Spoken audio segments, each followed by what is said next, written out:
Hi there, thanks for the introduction. So good morning from London in the United Kingdom. My name is Thompson. I'm an engineering director at Endless OS Foundation. As we just heard, our mission is to help all peoples and communities connect with technology. I'll tell you a bit more about Endless OS itself later. Today I'm going to talk mainly about flatpak-external-data-checker, which helps keep Flatpaks up to date with new releases of the app or its dependencies.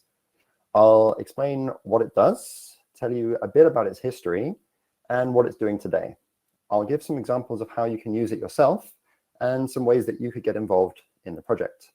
We'll have some time at the end for questions, so if you do have any questions during the talk, please leave them in the chat or the shared notes and we'll get to them at the end. If you're watching the recording and have any questions, then please do get in touch. My email address is on the slide and we'll have the URL to the project itself later in the deck. Okay, so a bit of context. To understand the motivation for this tool, it helps to know a few facts about Flatpak itself. I'll quote the tagline from its website: Flatpak is a next-generation technology for building and distributing desktop applications on Linux. We're mostly focusing on the building and distributing today rather than the running. But applications are built and run in a predictable environment, regardless of the Linux distribution that they're running on. And anyone can host a repository of Flatpak applications, and users can have applications installed from more than one repository at the same time. Probably the most prominent Flatpak repository is Flathub, which is a vendor-neutral project which hosts a mixture of open source and proprietary applications. And that's the one I'm going to be concentrating on today. But whenever I say Flathub, you can imagine there's a footnote saying, or another Flatpak repository which works kind of like Flathub. So on Flathub, footnote, the build process for most apps is defined by what's called a manifest file, which is in a JSON or YAML format. And that's stored in a repository on GitHub within the Flathub organization. And these manifests are essentially a list of all the app's dependencies and the app itself, and how to build and install each of those components in sequence. First, each dependency, followed by building and installing the app itself. And the source code for the app and its dependencies is not stored in that Git repository. It just contains this manifest. The manifest contains URLs to each source code artifact. And when Flathub builds the app, it downloads all the source as specified in the manifest. For some apps, the manifest is very simple because all the necessary dependencies are already present in the Flatpak runtime. So for these, the manifest would literally just be, here is the source code for this app, and here's how you build it. Done.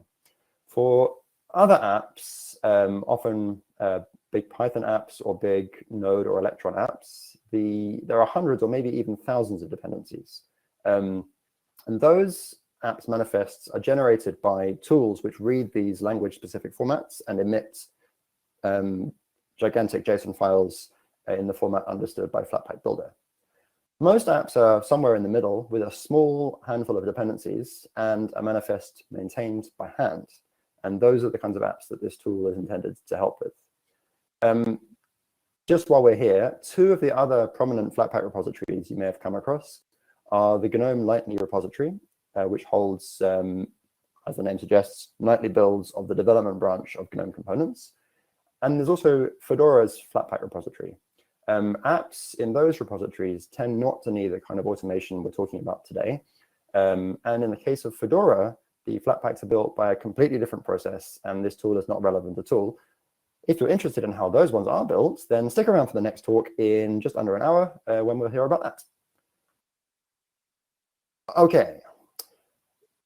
Normally when Flathub builds a Flatpak application, the resulting files are stored as an immutable OS tree snapshot, which users then just download from the repository and run straight from disk.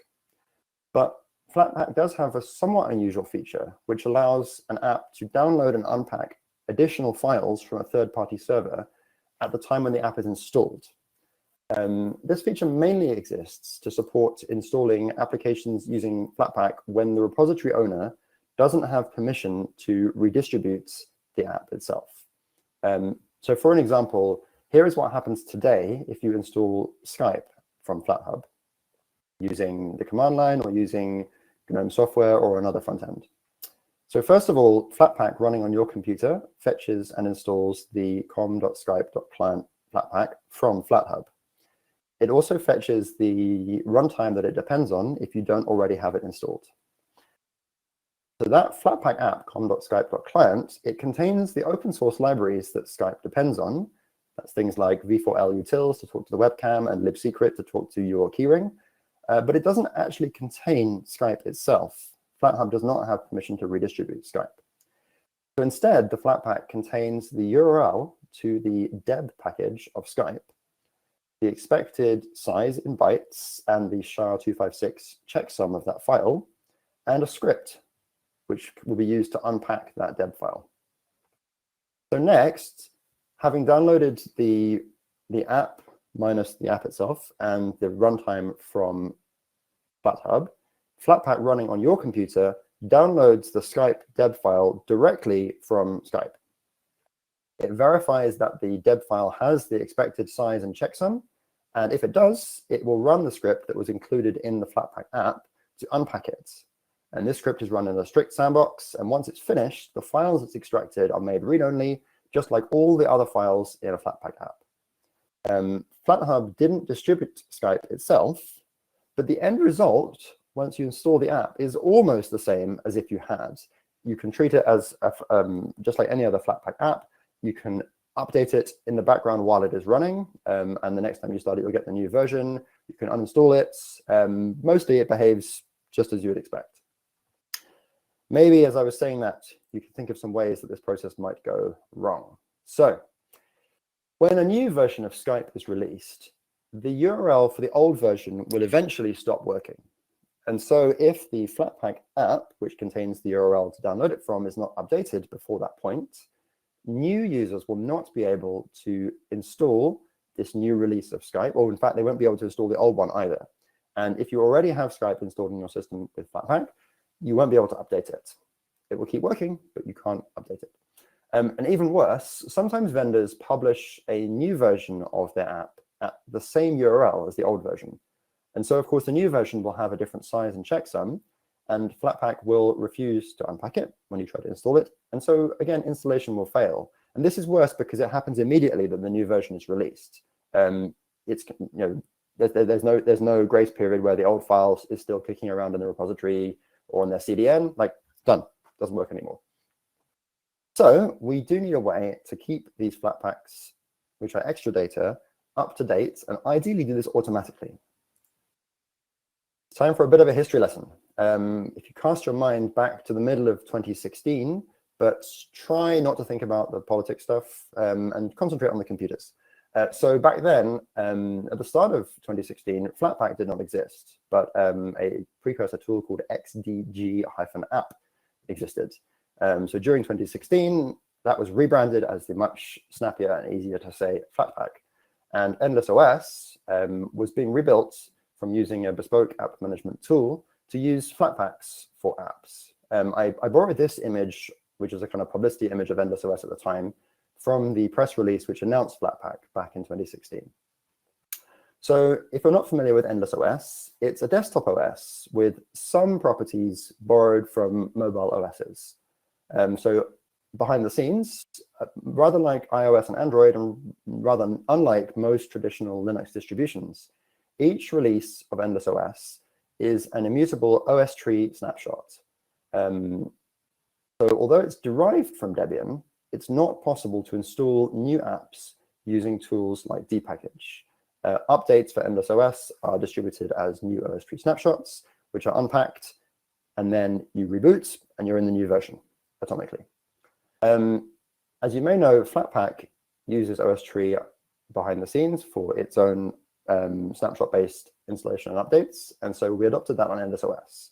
Apps on Endless OS can be installed using Flatpak, which means every app, just like the OS itself, is a hermetically sealed snapshot.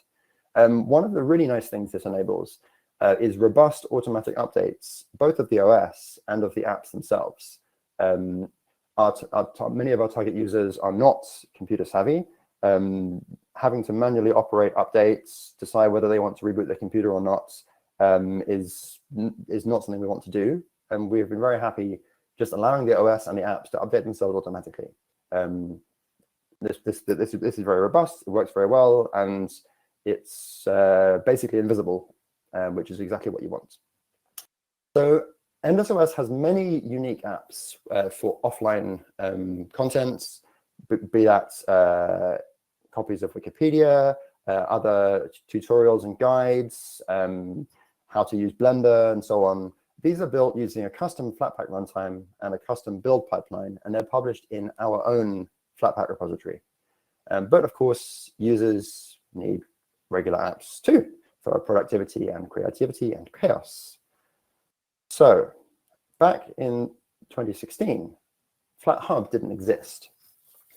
So we built and published Flatpaks for a bunch of third-party apps in our own Flatpak repository too, alongside our first-party content apps. Most of these apps were open source apps, but our users expected to be able to install some apps such as Skype, Spotify, and Dropbox, which happened to be the first three when I did some history research preparing this talk. So those three were built as extra data Flatpaks using the mechanism I just described.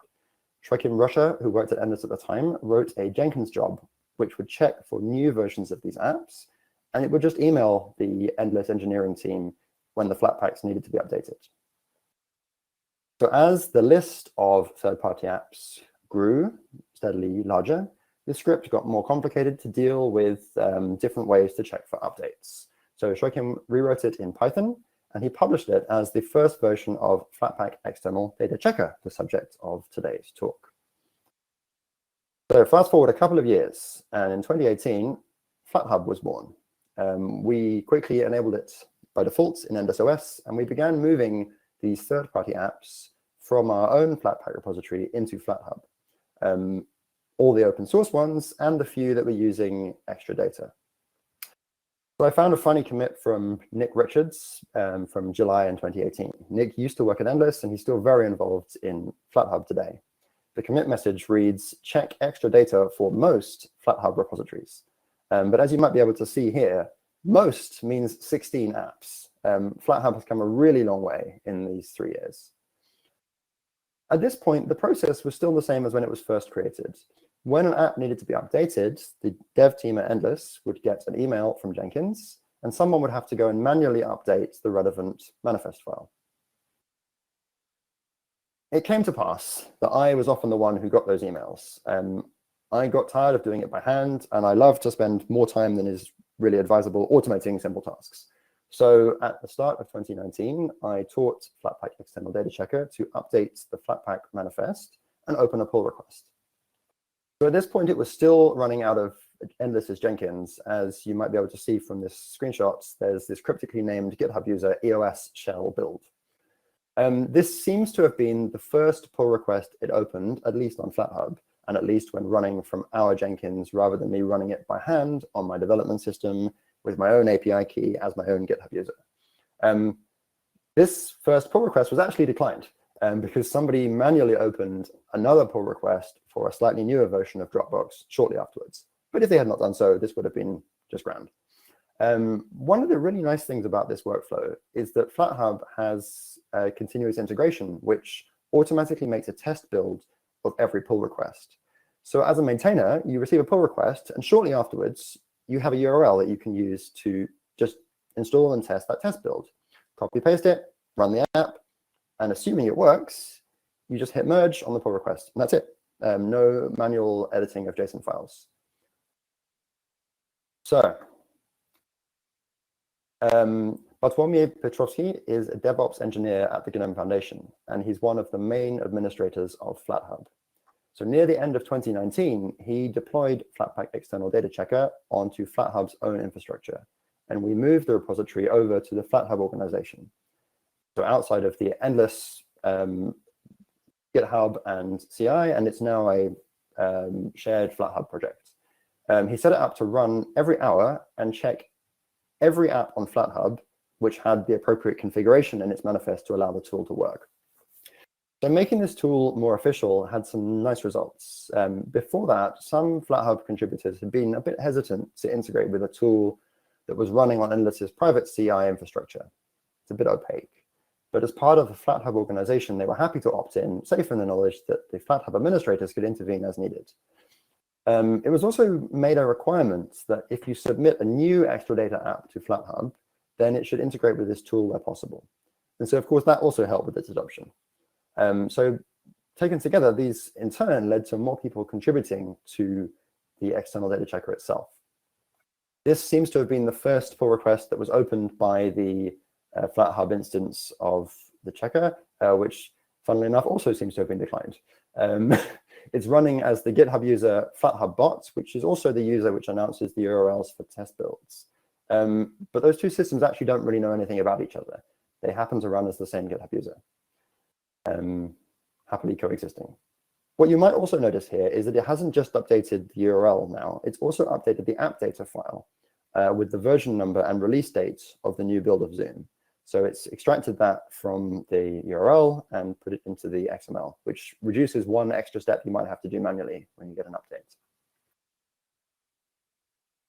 When it was rolled out to Flathub, something interesting and a little bit unexpected happened. So although flatpak-external-data-checker was originally created to update extra data flatpaks, but it started to be adopted by regular flatpaks to keep them up to date as well. When I prepared this talk, there were 112 apps on Flathub which have ever been updated by this tool at least once in their history. And out of those 112 apps, only 36 are extra data. And so that is the blue line in this graph. The remaining 76 apps are normal flatpaks that Flathub can build and distribute in full and which will not break if the dependencies go away because the build is committed and saved in Flathub's infrastructure. Actually, the source code is too. So if the upstream goes away, we've got a backup. So the red line in this graph are the normal flatpaks, which are being updated by flatpak-external-data-checker. So you can probably see that both lines went up steadily over the course of 2020, which is after this tool was deployed to Flathub at the end of 2019. There's a nice bump right at the end of 2019, around here. And I think this is the day that we merged support for updating JetBrains IDEs, which was contributed by LCTRS. Since there were about 6 of those on Flathub already, they all adopted it simultaneously. You can probably also see that this checker really exploded in popularity for normal flatpaks since the start of this year, 2021. So this year starts around here, and the line just shoots up. I think this is mainly because a prolific Flathub contributor who goes by the username Gas in Vain became a co-maintainer of the flatpak-external-data-checker near the end of 2020. And he contributed really a lot of nice improvements. Motivated by trying to keep up with the rapid release schedule of the open source Telegram app, he added several new ways to look for updated versions, such as by checking releasemonitoring.org and using a general purpose JSON parser, both of which we'll talk about a little more later.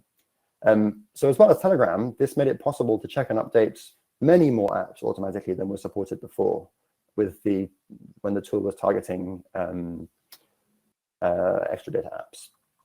And if we switch to looking for a moment at the contributions to the external data checker itself, I think the graph of commits and number of lines changed speaks to the scale of his contributions to this project. You can see this gigantic mountain which emerges in 2021.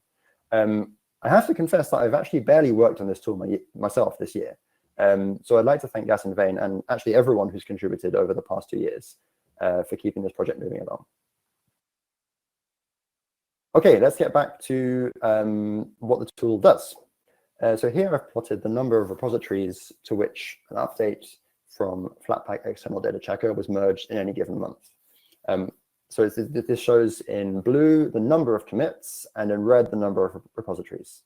Not every app has an update every month, which is why the number of repos updated in the past few months is just 50 or so compared to the 100 or something in total over the last 2 years.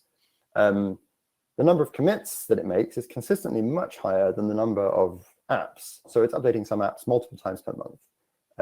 For the last 2 months, there's been more than 100 updates per month. And here are the top 30 apps and runtimes that it updates, because one of the other things it learned to do as a result of these changes is to update runtimes which are used as the name suggests, to run apps, but also to at build time and as extensions to apps. And so this chart is the number of commits ordered by flatpak-external-data-checker. I've colored the bars by whether the app is extra data or not, but I've just realized that the colors are the opposite way around compared to the earlier slide. Sorry. So here, the extra data apps are red and the normal apps are blue. This chart doesn't take time into account, so it will obviously be biased towards apps which have been using the tool for longer, as opposed to apps which adopted it recently. But even so, you can see quite an even split between extra data and normal apps. The third most frequently updated app is RPCS3, which is a PlayStation 3 emulator, apparently, which is released under the GPL. Flathub tracks the master branch of that project, which is a little unusual. Typically, Flathub contains releases of apps. But I guess this is one of these fast-moving projects where if you're at the bleeding edge, you're likely to get better compatibility with games, and the cost of an occasional broken build, if master is broken in the upstream project, is not so great. So the trade-off is worth it. High up on this chart, you can also see the Rust nightly extension, which is the nightly build of the Rust toolchain, which is, of course, open source, as well as the insiders branch of Visual Studio Code, which is not open source. And that made me wonder, if so many of the most frequently updated repositories are actually open source, or if they're not open source, they're redistributable at least, how does that compare to the proportion of apps of each kind on Flathub as a whole? So as I mentioned, of the 112 repos that the checker has ever updated, only 36 are extra data, and the remaining 76 are normal, fully redistributable Flatpaks.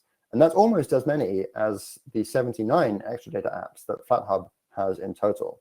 So in relative terms, the checker checks almost half of the extra data apps.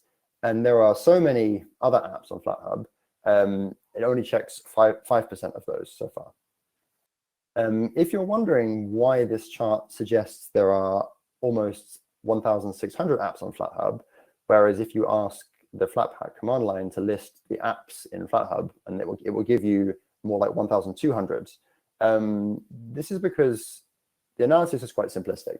I'm including end-of-life apps, of which there are perhaps a few dozen, but I'm also including runtimes and extensions. And one thing I learned in the last couple of weeks is that there are more than 100 plugins for digital audio workstations on Flathub.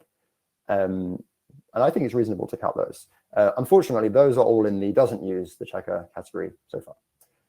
Anyway, personally, I find these numbers pretty reassuring. I think it's reasonable to ask, is it really desirable for Flathub to be publishing extra data wrappers for proprietary apps? Even if you ignore the free software angle, I'm going to quote from the Flathub website that Flathub is primarily intended as a service which is used by app developers to distribute their apps. And we would prefer that applications on Flathub are controlled by their authors. So is this tool making it almost too easy to publish either extra data wrappers or unofficial open source builds, rather than encouraging the app developers themselves to publish their own apps directly to Flathub? So like Flathub as a whole, I think, I take a pragmatic stance on this. There are some apps that people really do need to be able to run on their computers. The last year has shown us that running apps like Zoom and Microsoft Teams and so on is, for better or for worse, it's not a matter of choice for a lot of people. They need these apps to continue working or studying. At least by distributing them with Flatpak, there's a chance that they are more tightly sandboxed than a traditional distro package would be. And because Flatpak apps can be safely upgraded in the background automatically, even when the app is running, if we can streamline and automate updating these apps on the server, then this potentially means that new versions reach the users more promptly. And all those things I just described are obviously true for open source software as well, which, as we just saw, is 95% of the software on Flathub. And Flatpak-external-data-checker evidently helps many people to keep those apps up to date as well. One very important class of software which really needs to be kept up to date is web browsers. Chromium, for example, has been on Flathub for about 6 months. Chromium has a very rapid major release cadence. I think historically it's released every 6 weeks, and I saw some news about them trying to increase that speed to releasing every 4 weeks soon. And even given that it releases so often for new major versions, it's pretty common to see 1 or more point releases in between, and those almost always fix very serious security vulnerabilities. The Chromium repository on Flathub is naturally wired up to Flatpak-external-data-checker. So when a new release appears of Chromium, published by Chromium, the Chromium project, a pull request is pretty quickly created and a test build is made by the Flathub CI. Major upgrades of Chromium tend to need manual intervention because the Flathub version has a dozen or so patches to better integrate with Flatpak. If we get lucky, those build cleanly, but often we don't. But these point releases do tend to build cleanly. Back when we used to have Chromium as a distro package in Endless OS, any point release involved a developer manually rebasing the package in our stack of patches, building it, which takes hours, and then you test it, and then you release it, and then, of course, it was built into the OS, and the OS is updated as a snapshot as a whole, so we'd have to decide whether to adjust the OS release schedule or delay getting the updates out to users. So making the browser a Flatpak has removed that last component, and automating these updates has meant for a much better workflow. A Chromium release is published, a pull request appears, a few hours later, it still takes a while to build Chromium, even on a very powerful build server, but a few hours later, a test build appears, and someone can test it, and in the happy path, they press merge, and it goes out to users within a few hours, potentially, of being published, which is a much more responsive workflow. From the kind of first-party app publisher perspective, I publish a few of my own apps on Flathub. And even in the case where I'm publishing my own app, it's really nice to have a computer program do this boring work of updating a JSON file for you. I also somewhat maintain the Flatpaks for maybe a dozen more apps, mostly open source. And for example, getting notified of a new upstream release of TuxPaint in the form of a pull request that I can easily test really makes this a lot more manageable. Of course, there are other models of publishing new versions of apps into a repository like Flathub, which could work just as well or maybe even better. Sticking with web browsers for the time being, the Firefox Flatpak on Flathub comes directly from Mozilla. And rather than being built by Flathub, it's the binary directly from Mozilla, which is pushed directly into Flathub by Mozilla's release process. So security updates for Firefox hit Flathub the moment they're released by Mozilla without any intervening delay. There are downsides to this model as well. There's less visibility for Flathub into how this app is built. But for apps like Firefox, having the official package and the official bytes of the binary built by Mozilla pushed immediately into Flathub makes a lot of sense. Okay, hopefully I've convinced you that this tool is useful to you as an app developer. Or maybe you're submitting an extra data app to Flathub and you've discovered that this tool is mandatory. Okay, how do you actually use it? The short version is you generally just need to add some special annotations to the app's manifest to tell the external data checker how to keep it up to date. It's got about a dozen different checkers for various scenarios. I won't describe them all here, but I will give a few illustrative examples. In case you're not familiar with Flatpak manifests, most of what you see here is quite standard. This is an excerpt from a JSON file which tells Flatpak how to build the Zoom Flatpak, lowercase f, uppercase f. And this section is the extra data source for Zoom itself. It tells Flatpak that it's an extra data file, that it's only available for 64-bit Intel platforms. It has the URL from which you can download the file. it has the SHA sum expected, and it has its size. And this X-checker data section is specific to flatpak-external-data-checker, and it's ignored by Flatpak Builder when it's building the Flatpak. So in this case, Zoom has a magic URL, which is zoomed out, a magic URL, which always redirects to the latest version of the app. So in this X-checker data section, we tell the tool to use the rotating URL checker, which expects this behavior of one URL which redirects to the real URL for the app. And we provide a regular expression with a match group here, which extracts the version number from that target URL. And that's all the configuration that's needed. Every hour, Flathub runs the checker on this repo, and the checker will poll this URL, find out what it redirects to, and if it finds an update, it will open a pull request. And because we told it how to extract the version number, as we saw earlier, it can also update the app data file in the repository.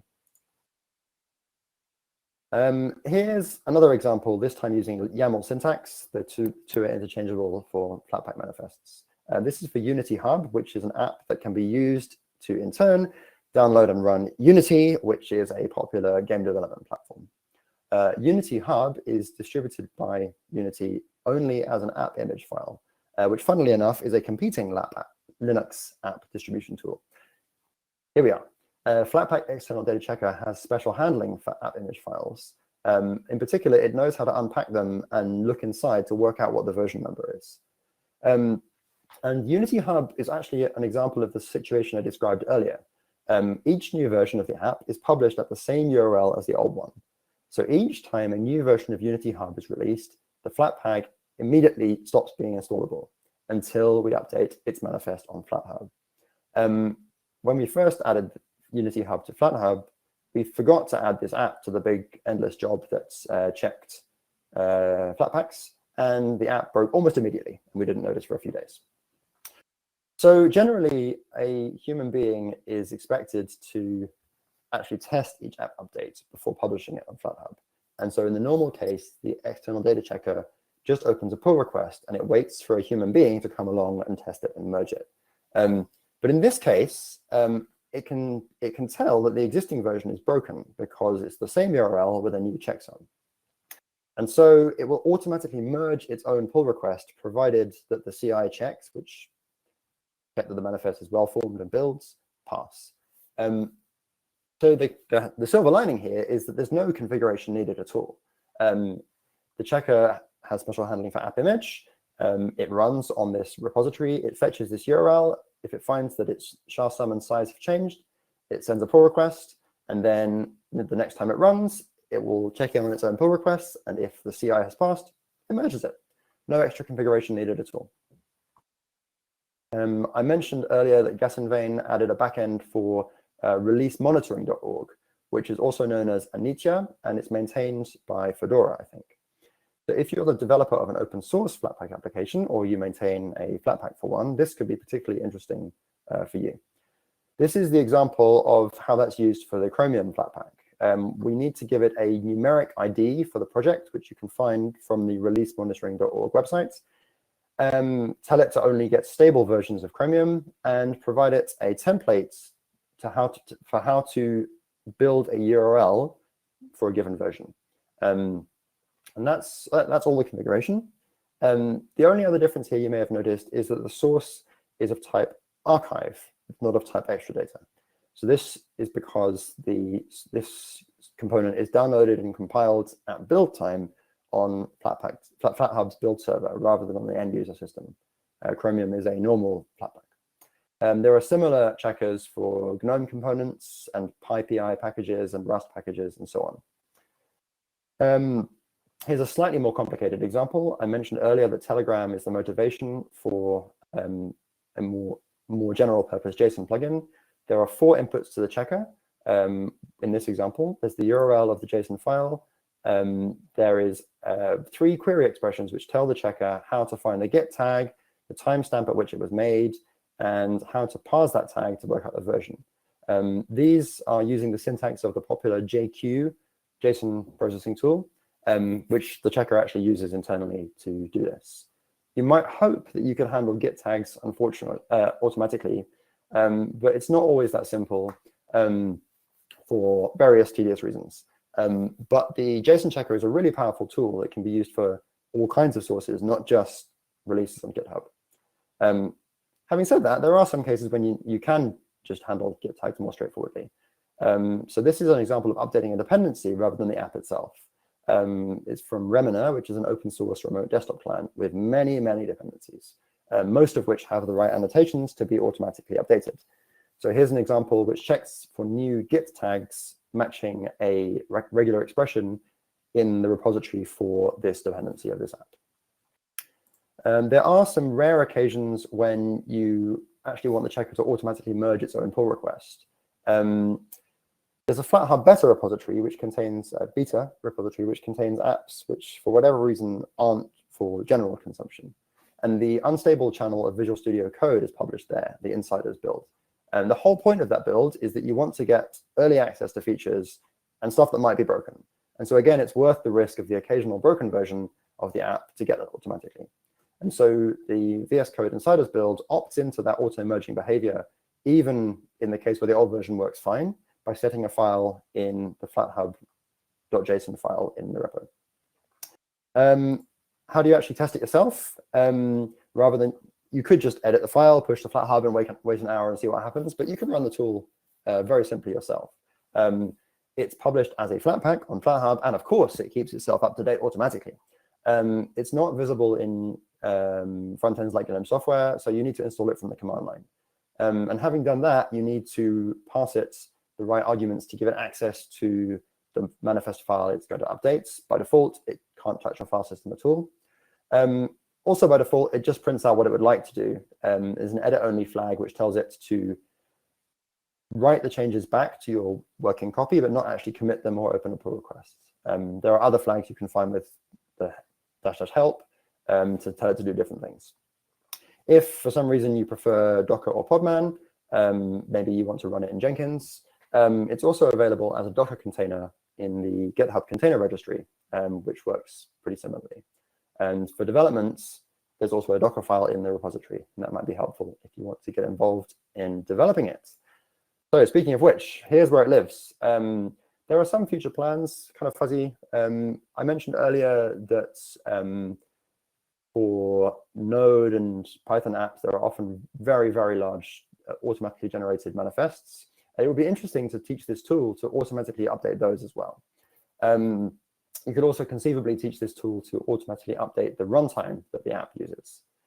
So there are plenty of ways you could get involved in contributing to the tool, but perhaps the most obvious one is to start using it yourself and give feedback on how it works for you. If you're keen on writing documentation, the perspective of a new user is always very, very valuable. You could also contribute checkers for new software sources, or maybe add some magic to some of the existing ones. And actually, over the course of this talk, I've realized that saying flatpak-external-data-checker over and over again is quite clumsy. So maybe you can think of a snappier name and a cool logo. That would be great stuff as well. That's all I have today. Thanks again to everyone who's contributed to this tool over its lifetime. It's come a very long way from a bash script on a private Jenkins instance. The code I use to generate these graphs is at this repo. Any questions? Yeah, hello. Well, we have some questions in the shared notes. If you, I can read it for you. Great. So first question is, can this tool be used to automatically update the runtime to use so we can avoid apps using deprecated GNOME, KDE, or free desktop SDK, etc. runtimes? Great question. Yes, as I just mentioned, the answer is no today. It only updates components of the app itself. Updating the runtime seems like a nice feature to add, particularly given we have all of the infrastructure in place to run the tool, check every repo, open pull requests, and so on. I think the key word in that question is deprecated. My personal position on this is that as long as a runtime is supported, it's fine for apps to keep using it. but certainly there are many, many apps kicking around, which every year they roll onto an unsupported runtime, and having automation to update that would be a great start. And often they build cleanly, right? So you can just test and merge just like everything else. The second question I see is, can we use this tool to automate, update GNOME/KDE tarball in manifest? The short answer is yes. In the specific case of GNOME, there is a GNOME-specific checker which knows how to contact the GNOME download server and parse an index which is on there of available versions of the components. It has some special handling for the odd-even numbering convention that GNOME has used prior to GNOME 40, and it has special handling of the .alpha, .beta, .rc convention that's used from GNOME 40 onwards.